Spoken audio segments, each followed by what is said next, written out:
Hi, good morning friends, and welcome to Fiber and Floral, a knitting, sewing, multi-craftual podcast. I'm really glad you're here and I hope you're having the most relaxing weekend.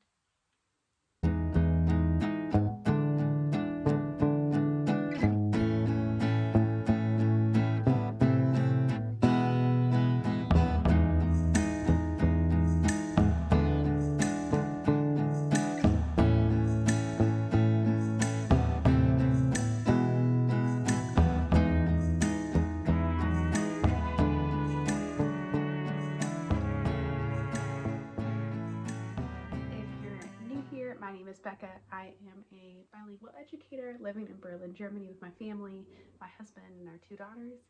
And yeah, I've been knitting for almost 10 years, off and on, and sewing for about 5-ish, and trying crafts along the way. This was my big project from last summer. It is an Ogden cami. I sewed it.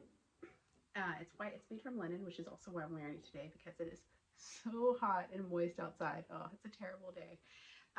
But wearing 100% linen, and it's the Ogden cami square neck hack. And then I designed and embroidered the flowers myself. And it's one of my favorite pieces. I really love it. I have an olive green linen skirt that I wear with a lot. And it also matches with I have like a coral, it's kind of in between these two colors, a coral, what is it, Cosmo cardigan from Russ Knitwear, and like all these three pieces together is probably one of my favorite outfits, and just some of my favorite coral and olive green together are my favorite colors and just makes me really happy. So that's what I'm wearing today. So I dabble in embroidery and a couple other things. So this video is coming out a little earlier than normal. I typically record every like 3 weeks to a month, but I'm trying every 2 weeks because one, my videos are getting close to an hour every time, and that's way too long. And two, I felt like I had enough. I wanted to talk. I was really excited about this project that I'm working on, which I'm dubbing my local flock project. And I wanted to talk exclusively about that today. So I'm not going to be showing you any finished objects. I'm not going to be showing you any whips. Although if you'll kind of see, I kind of dabbled a few in front of you, dangled a few in front of you. So see if you can see any. um, I just wanted to talk about my local flock project. Like I said, I'm an educator, and to give some background, we live in the middle of Berlin, and but what I love about we live in a very big city, but what I love is that there's lots of greenery, lots of parks, lots of nature within walking distance of our house. And specifically for us, we live in Lichtenberg, for any locals, and there is a park called Landschaftspark Herzberger, and it is one of my all-time favorite places. It's one of the reasons I'm so committed to this part. We will never move outside of Lichtenberg if we have anything to say with it. I just love this park.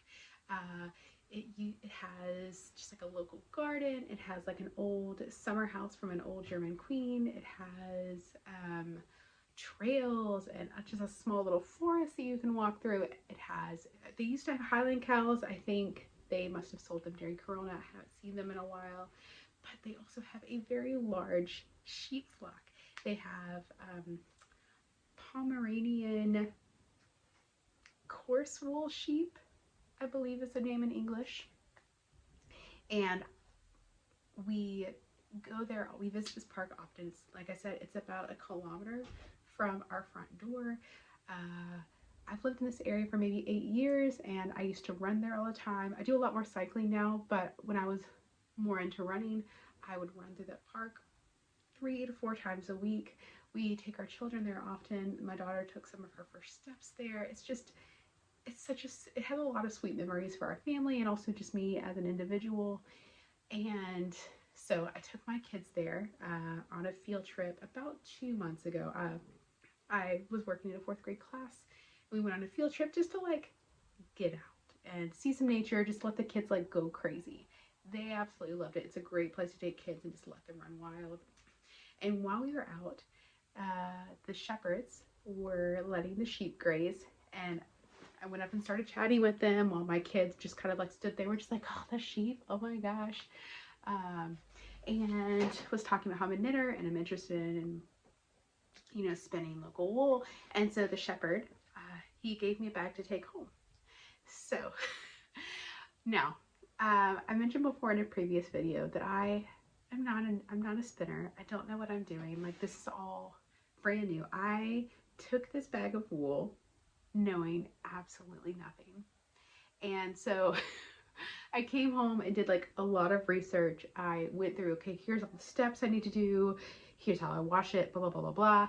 And then got really overwhelmed, both because it was the end of the school year and there's a lot of things to do and it was just a big process. And so I did wash the first, like I washed 50 grams of wool and just decided that like I didn't have the space to do anything else. I started it, I did a lot of the research, I got a good overview and just kind of left it for almost 2 months, maybe like 6 weeks, and wasn't sure when I would touch it again. Knew that it's something I wanted to work towards, was planning on taking it slow, but just knew that I didn't have the mental capacity for something at the time. However, the school year ended. I went on vacation for 2 weeks, and now part of my job is I help with the summer care program, which is just absolutely lovely and really relaxing. I teach a lot of knitting and sewing workshops, and it's just been, it's a dream. It's one of my favorite parts of the job, honestly. It's just great.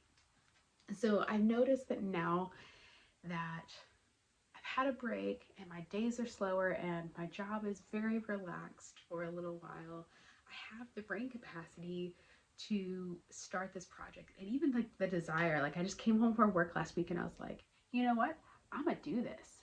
And so which I think is really interesting and maybe worth noting for tackling big projects. This is probably the second or third time I've realized this actually, that I like research all that needs to be done, I plan it out, and then I take a break until I'm ready to tackle it. But I do like to kind of like lay out everything I need to do. I also did this with my children's novel. I've been working on children's novel for way too long, and right before my second daughter was born, I sent off a draft to have one of my writing coaches read it, and she read it for me, gave her feedback, and then my baby was born. And so when my daughter was 6 weeks old, she sent me back. She was like, do not read this, don't do anything, I'm getting it to you when you're ready. But of course I read it all and I planned it all out and was really overwhelmed, and then took a year break. Basically, I didn't touch it again until my daughter's first birthday, which is fine. Like, I was busy raising a kid, I was overwhelmed, but when I came back, I'd had that year to kind of process all of her feedback. I knew really well what I wanted to do and was in a place where I could tackle that now. And so since my daughter's first birthday, I've slowly been getting back in the habit of writing, still very slowly. I'm not as disciplined as I would like to be, but having grace for myself in the situation that I'm in. But yeah, and so I think that's just something, as an educator, I like to be aware of how my brain works best. And I think doing research and then giving myself space seems to be a really good way to go about projects for me. So all that to say, now that it's summer and I've had a little while to think, I've been ready to get going. So I came home last weekend and it was really hot outside. My kids were having a pool day, and I said, you know what? I'm just gonna get out my wool, throw a blanket down, and start. So that's what I did. Spent probably 2 hours in my Hof that day, maybe a little bit longer. Hof is like backyard in German. We live in an apartment complex, and we have like a shared backyard, but the word for that is Hof in German. So it was an interesting day. Like, obviously there's nowhere else I can do it. We don't have like our own personal backyard, but I definitely saw a couple of my neighbors like were walking back through the yard and being like, what was that there? Like, I'm sure and like the smell was terrible. I got it far enough back in the yard that I hope they couldn't like smell it from their houses. But I'm sure my neighbors must think I'm this crazy, absolutely crazy person. But I got it all done. I did the skirting, and I'm going to try to post some video here So the first process of preparing raw wool is obviously to shear it, which I'm not touching that. I'm not going to shear. Maybe, I'm not going to say never, but like in the future, I would be open to it. However, I'm happy to just receive it cut. It's enough work by itself. So skirting is pulling out all the hay, kind of like fluffing the wool, opening it up, because it can be quite matted on the sheep, and getting it ready to wash. So this is often called like a pre-wash for what I've seen, and it is the most time consuming and my least favorite part. I think if I were to, I'm very open to buying wool like this in the future, and however, I will probably always, I would be willing to pay money for a pre-wash. Landschaftspark Herzberg does not offer it in that capacity, and because that park has a personal touch for me, I'm open to buying wool from them in the future. I absolutely probably will. I would love to make this like a yearly or bi-yearly thing, that I just buy wool from them and process it and make something out of it. However, that is not something I plan on doing unless it's has a personal connection to me. I absolutely hate that part. However, I will say that because of there's oil on the sheep's, on the wool called lanolin that does wash out, but it was really good for my hands. Lanolin is in a lot of hand lotions. It's really, really good for your skin. And I noticed that like my hands get so dry just between like working with kids and having my own kids and having to wash my hands all the time just because I'm a human. And for health reasons, my hands just get really, really dry, especially in the summer. It can be really painful. But even as I was like touching this wool yesterday and preparing to pre-wash it, I was just sitting there like, oh, this actually feels really, I could like feel the moisture in my skin. And even today, my hands just feel so much healthier. Of course, I washed them several times and washed them really well, but still the lanolin in the sheep wool is just so good for my skin. That part of me is also like, ooh, maybe I should just like go rub my hands on it, but I will do that. But I definitely should look into like getting some lotion with lanolin in it. Really loved how it made my hands feel. However, skirting, not my favorite, but I did it. It is all done. I processed about 500 kilograms of wool total, and then I still have about 600 kilograms of usable wool from the bag, the big bag that they gave me. I did have to go through and throw away a lot, just if it had too much hay in it, I just wasn't going to sit there and pick it all out. Or if it was covered in poop or just too matted, I just didn't worry about it. It got thrown away. But from what I can see, I have 600 grams of usable wool left. So still plenty to use for future projects. And I wanted to say that if you are interested in going through this process ever, one resource that I found really helpful was a YouTube video by her name is Sheer Goodness, and it is called How to Skirt a Fleece. And I'm going to make a playlist that if you're interested in this whole process, I'm going to link all the videos that I found useful, but I will also have a link to this video below so in case you're interested. So after skirting, the next step is washing. So I ordered three plastic buckets and did it in my bathtub because, like I said, I live in a very small apartment with a shared backyard without a water hookup. It's the only place to do it. Now, in case someone wants to leave a comment, I was very careful and I washed my tub thoroughly after doing all this. I was very, very careful and made sure to clean everything and wash everything down and have the windows open and yada, yada, yada. All caution that I could have was had. So the first thing I did was I got a bucket and I filled it up with steaming hot water, the hottest my water would go, which is quite hot. Now, wool does, obviously I want to be careful that wool does felt. However, it's not hot water that felts wool, it's hot water plus agitation. And I'm going to talk about this later because I'm also going to dye my wool in this, or I also dyed my wool, and I'll talk about this more when I dye it as well. So you want to get it really hot. That's what's going to get the grease out, get all the dirt out. So I first filled my water up, and then I put dishwashing soap in, just your normal dishwashing soap, swirled it around, and stuck my wool in for probably 20 to 30 minutes. Let it sit. Did not swash it around, just let it sit. Of course, you can always like press it back in if the wool's having a hard time absorbing the water, but you want to stick to an up and down motion. You're not moving it around in any way, just up and down. And then after 20 or 30 minutes, I took it out of the water and put it in and let it drain. Pressed all the water out, refilled my bucket with fresh water, put new soap in it, and did the same thing. I repeated this until my water ran clear. And for me, that was probably 3 or 4 times. And this tended to take care of the sheep smell. I wish I could show you, like, I wish I could share smells with you because it smelled so bad in the end. And then and it smelled so bad in the beginning. And at the end, I'm actually quite happy with how it smells now. And the last rinse, I didn't use soap, and I actually did use the tiniest little bit of wool wash, which mine has a lavender scent, and it just, it smells so good now. I'm very happy with it. So washing it, I didn't mind. It does take a decent amount of time, probably about an hour, hour and a half per, I did about 50 grams per bucket. And so, yeah, processing 100 grams takes about an hour and a half.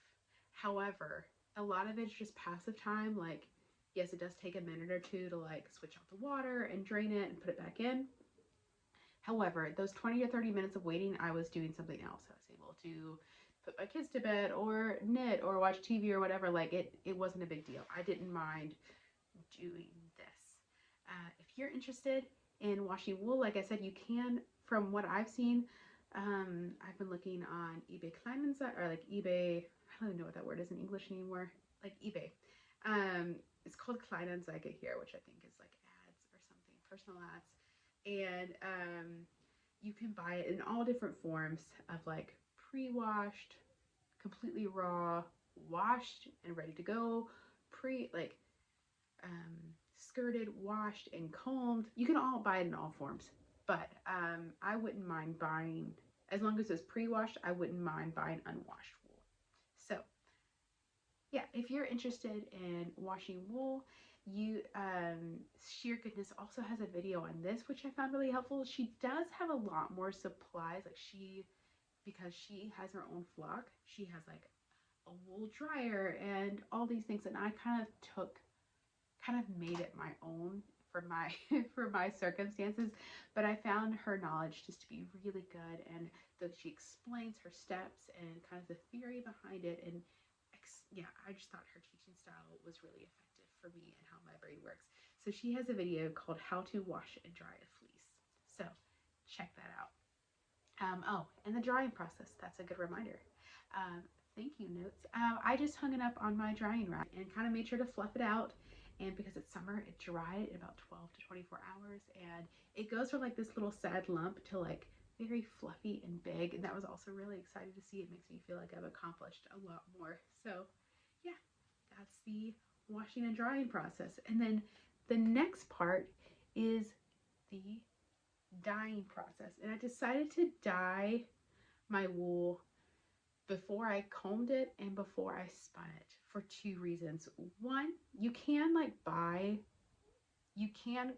brush it first and then dye it, but dyeing it is going to get the fibers.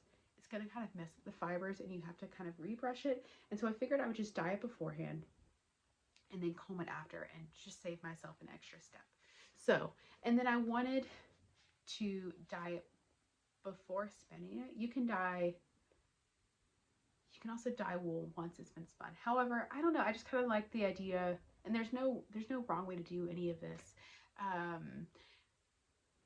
think I just like the idea of like spinning with fiber, and I just wanted to try out. I have a very clear idea of what I'm going for now. I think in the last couple of weeks as I've processed like what do I want to make and how do I want it to look like, I have a clear vision of what I want my fiber to look like, and I think the best way to do that was to dye the fiber pre-spinning and spin it up like that. So I'm gonna show the dyeing process, and then I'll explain what I'm going to do afterwards. And I actually recorded while I was dyeing. So I'm going to let Becca from yesterday talk.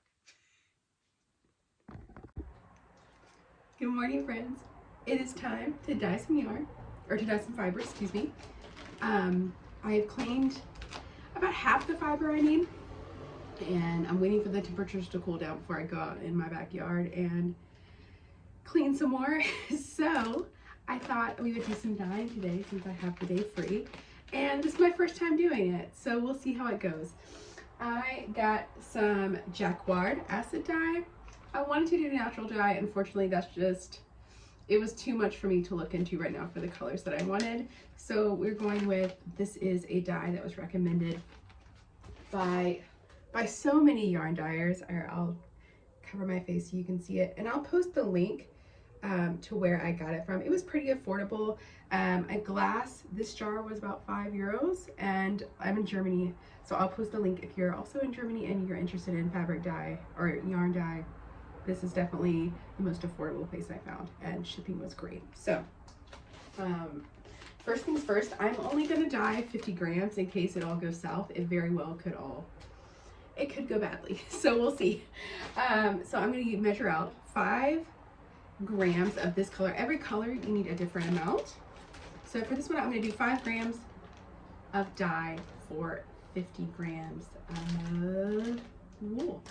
So let's get started. Everything I'm using is dedicated for wool and dye, so don't worry, I'm not cross-contaminating my food. Oh, and the scale came off. Okay, 5 grams. You can see that this is Aztec gold. It kind of looks like curry, which makes me really happy. Okay, and then I'm going to, this is warm water. I'm going to pre-mix it before I put it in my dye bath.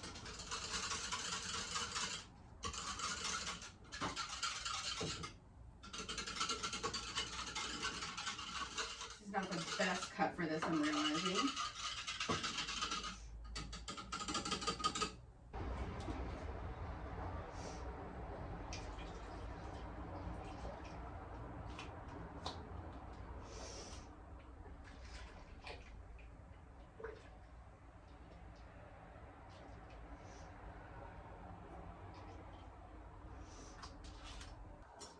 Okay, so I poured the water into my dye bath. I'm gonna stir it.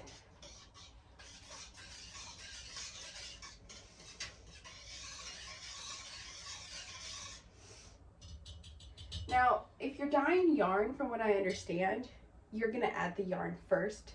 But because I am dyeing wool and I don't want to move it around too much when I get it in there, I'm mixing it in with the water first. So I'm pre-mixing everything, and then I'm going to lightly dunk my wool in the water and just leave it. So we'll see how that goes. What else do I need? Ah, yes. And then I need some vinegar. I have some acid on the way. I'm using a 1/4 cup for 50 grams. I'm gonna stir that in. But I didn't want it to wait on my acid, citric acid, excuse me. And vinegar also works. In fact, Jaguar actually recommends vinegar with this dye, so that should be perfect. Now I'm going to pre-dunk my wool.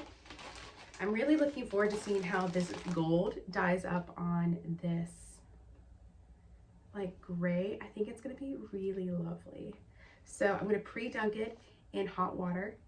And like I said, you don't want to agitate it. I think that's the right word. So I'm just going to dunk it in up and down motions. Let it get soaked, and then dunk it in my dye bath and let it sit. So I have, everything has already been used.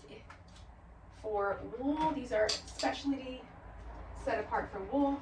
I'm just going to dunk it up and down motion, get it dipped in the water so the dye bath doesn't shock it too much. up and down motions so that it does not felt. Because what I've learned after much research is that it's not heat that felts wool, it is heat plus agitation. So heat alone and agitation alone won't do anything. Excuse me, it's the combination of the two that will felt wool. So we'll see how this goes. I'm going to do an up and down motion, get it nice and wet, get that water absorbed, and then dunk it in my dye bath. Like I said, this is my first time. We'll see how this all goes.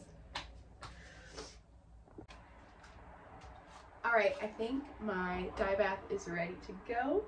I made sure that the water temperature is hot, but not bubbling, because like I said, I don't want agitation. So, fingers crossed, let's try this. This is my, I have my pre-soaked wool, and I'm just gonna pick it up, and then put it in. Here we go. Oh man, okay. I'm freaking out. I'm so pumped. Okay, so now I'm going to leave it in there for 30 minutes. Oh, I'm so excited. I'm gonna leave it in there for 30 minutes and see how it's going.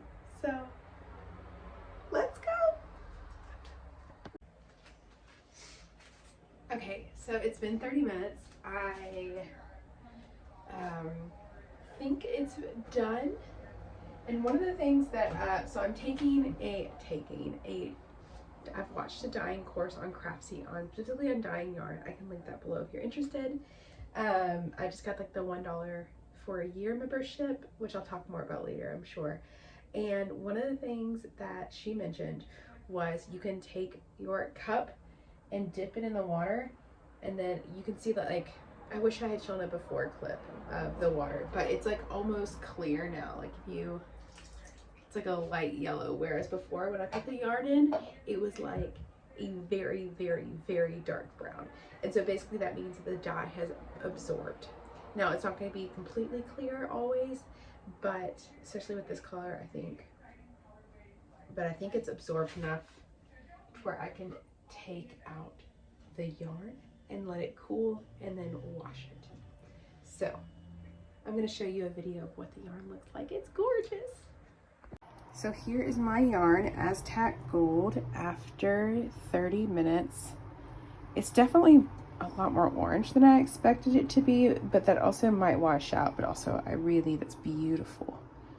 And so yeah, let's see how it goes. I'm going to take it out, strain it, and yeah, wash it. Being very careful with it to just go up and down. Okay, before I forget, if you were interested in dyeing, I actually got a Craftsy membership in the last week. I just Googled like $1 Craftsy membership and clicked the link and signed up for a membership, a 1-year membership for $1. It has never been something that I've been interested in before.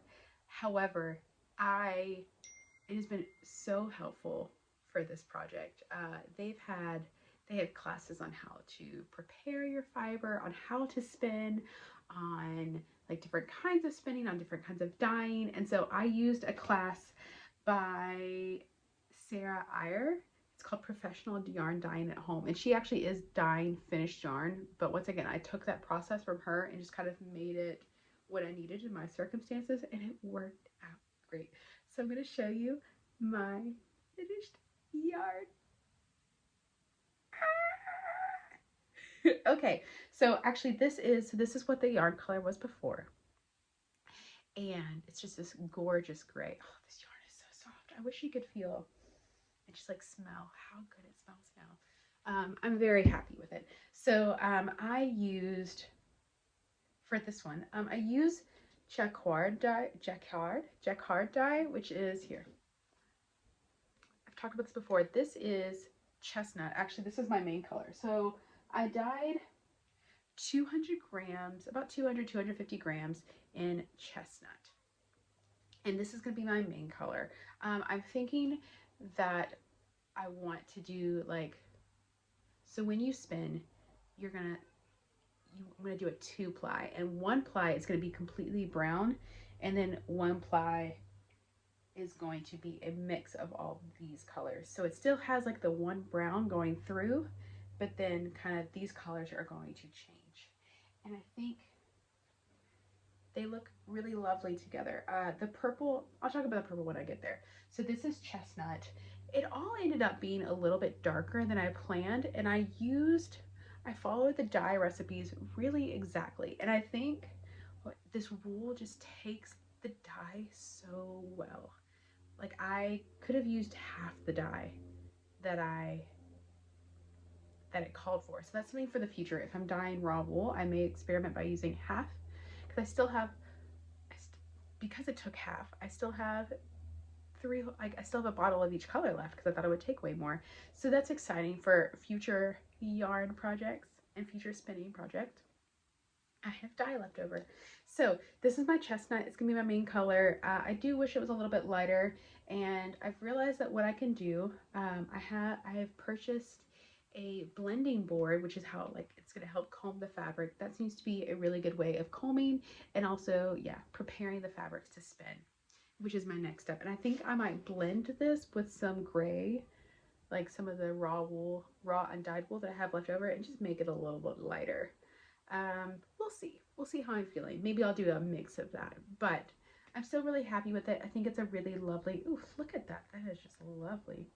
It's a really lovely color, and I think it's gonna be great.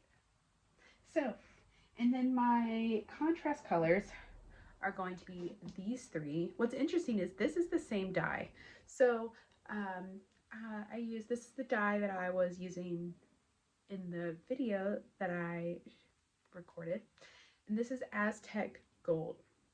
And this is the color that it was intended to be.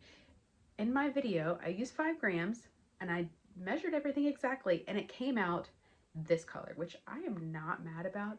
It is stunning, and I think these two together are just going to make a great little blend.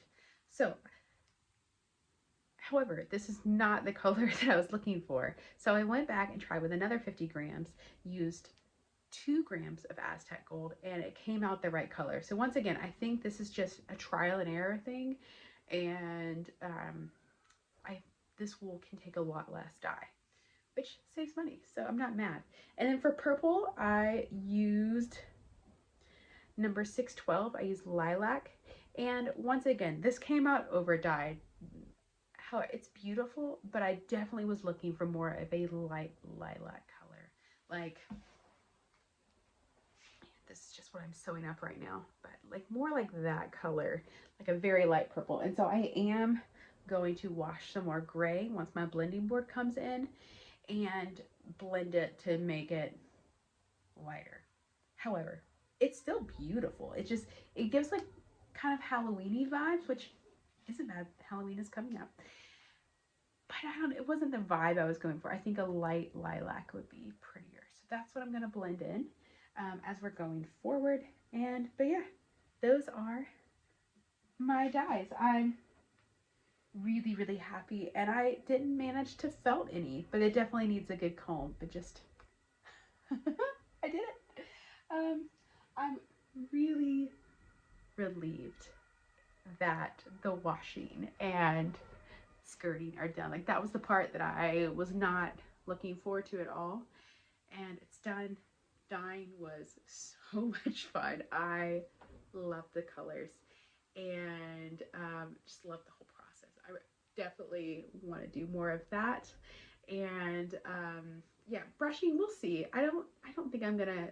So yeah, the next step, my blending board should be arriving on Tuesday, and we'll see how that goes. I don't think I'm gonna enjoy it, but like, we'll see. I did watch a Craftsy video, or a Craftsy course called Fiber Preparation for Spinning by Esther Rogers. And once again, a great resource. Really enjoying Craftsy. they also had courses on how to wash and prep wool. So if this whole process interested you, I would definitely recommend trying out Craftsy. Like I'm not like a Craftsy girly, but like I might be by the end of this project because it has been a super helpful resource now that I've signed up for the membership. So yeah.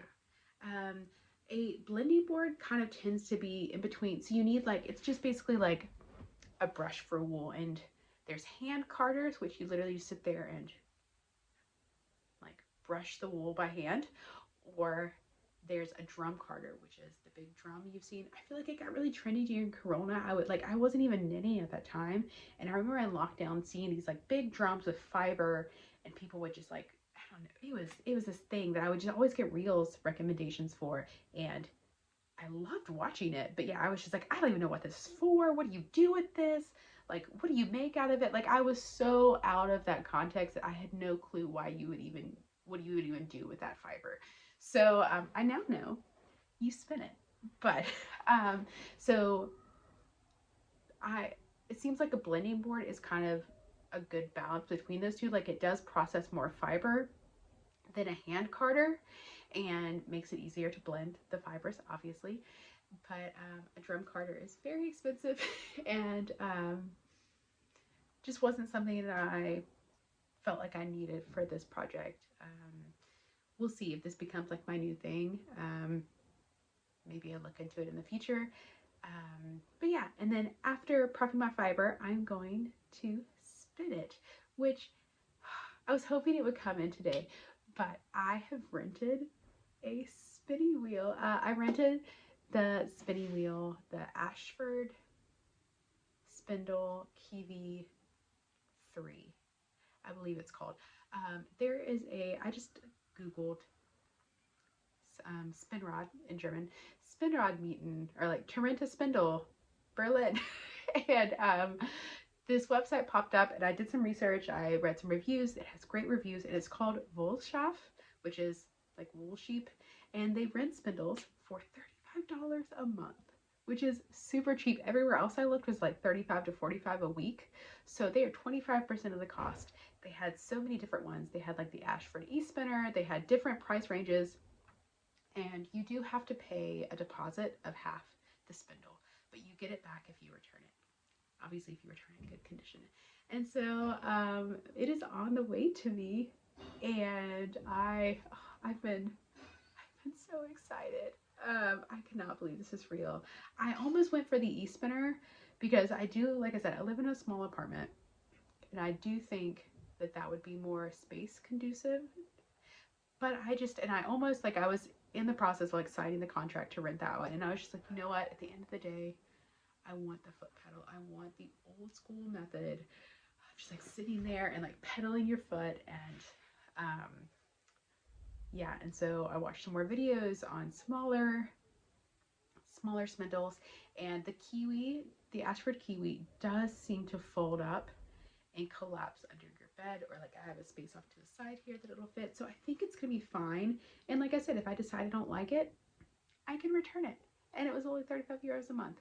So completely affordable if you're interested in spinning and live in Germany. I haven't gotten my spindle yet, but I think this is worth looking into.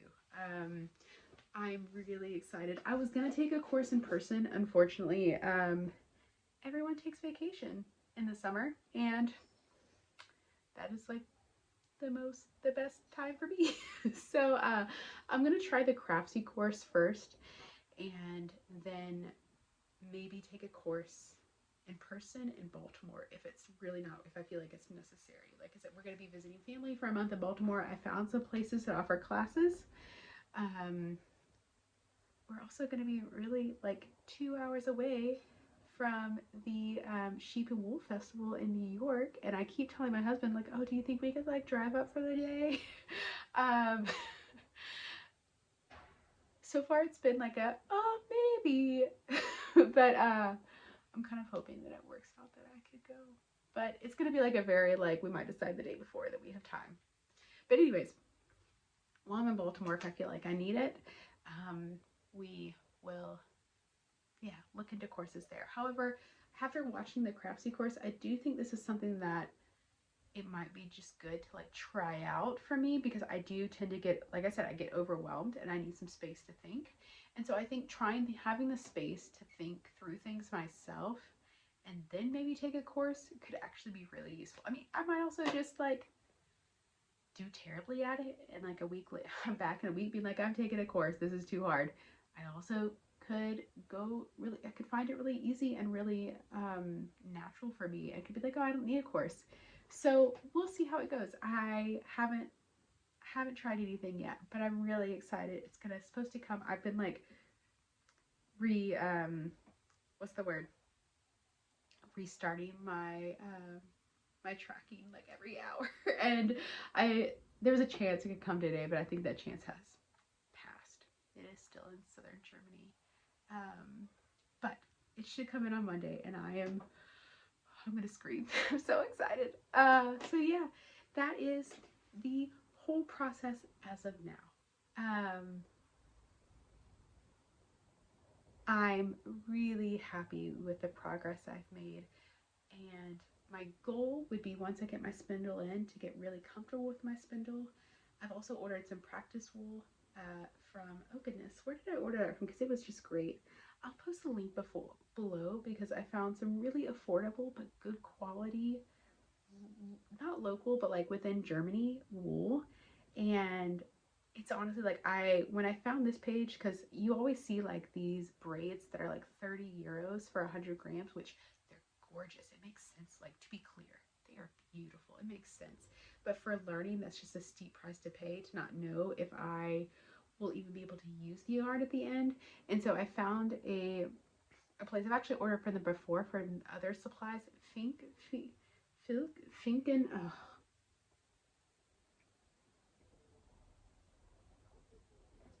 Flinkhand shop. I've ordered from them before. I've had great service from them, and I found that they also have fleeces. They have like Corriedale and Leicester and like German merino. They have nylon merino for socks. They have all this fleece you can get, and it was 2 to 5 euros per 100 grams, which is so good. I ordered a whole bunch of German merino just to practice on, because it was literally like $1.50 per 100 grams. It's washed, it's brushed, it's just ready to be spun. So and it had all the fleeces had really great reviews on their website. So this is a place that I could definitely see ordering from in the future. Like, I ordered some Corriedale and some Leicester, and it's just beautiful. So it's just to practice on. Like, it's cheap, it's affordable, I guess I should say, because nothing in this craft is cheap. It's affordable, and I don't feel bad learning on, but it's beautiful. So I'm really excited to get those things in and just learn. And yeah, so this in Volshop, the place I rented the spindle from, does have a meet to own policy. So you can basically rent it until you've paid it off. And so if I hate it and like I'm gonna get through this project and return it, great. I haven't wasted that much money. But if I decide like, oh, this is something I really can see, then maybe it ends up being a Christmas present and we pay it off and it's mine to keep. So I hope it really works out with Volshop. If so, and I hope I inspire you to. It's definitely a company worth looking into. They had great customer service. So yeah, I feel like I've started rambling, so I'm gonna end it there. I thank you for following me along in this process. I hope that your Saturday is great, and stick around if you want to see what this becomes. I'm so excited. Okay, bye friends. Thanks for being here as always.